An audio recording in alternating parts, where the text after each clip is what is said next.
मगध साम्राज्य का उत्कर्ष।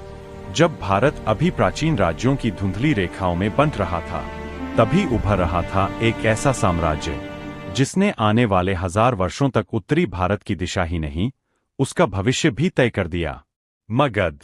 इस महान साम्राज्य की नींव रखी बृहद्रथ वंश ने। राजधानी थी गिरिव्रज, जिसे आज हम राजगृह के नाम से जानते हैं। और फिर आया वह राजा जिसने मगध को इतिहास के पन्नों पर अमर कर दिया, बिंबिसार। 544 ईसा पूर्व में सिंहासन पर बैठे बिंबिसार एक तेजस्वी शासक, एक कुशल प्रशासक और गौतम बुद्ध के समकालीन। उन्होंने अंगराज्य को मगध में मिलाकर इसकी शक्ति कई गुना बढ़ा दी, राजधानी को पुनः विकसित किया, मजबूत प्रशासन खड़ा किया और पूरे 52 वर्षों तक मगध को एक ठोस साम्राज्य का रूप दिया। लेकिन इतिहास का पहिया कभी स्थिर नहीं रहता। राजनीति का अगला अध्याय शुरू हुआ जब उनके ही पुत्र अजातशत्रु ने विद्रोह कर अपने पिता की हत्या कर दी।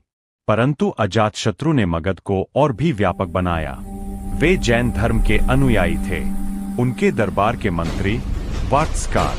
इन्हीं अभियानों के सहारे अजातशत्रु ने वैशाली के शक्तिशाली वृज्जी संघ पर विजय प्राप्त की।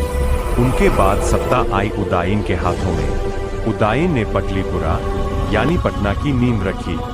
धीरे धीरे यही नगर एक दिन प्राचीन भारत के सबसे शक्तिशाली शहरों में बदलने वाला था।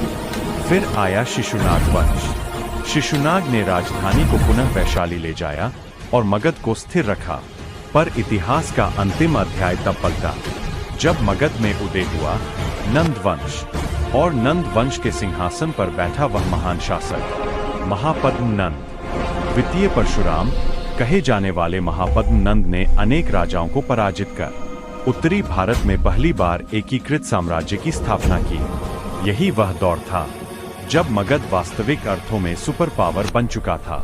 एक ऐसा साम्राज्य जिसने इतिहास को बदल दिया और जिसने चंद्रगुप्त मौर्य और मौर्य साम्राज्य की नींव रखने का मार्ग तैयार किया।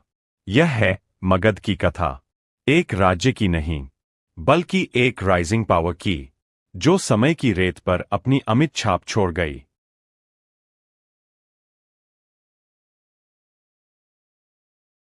अगर आपको ये वीडियो अच्छा लगा हो तो लाइक और सब्सक्राइब कीजिए।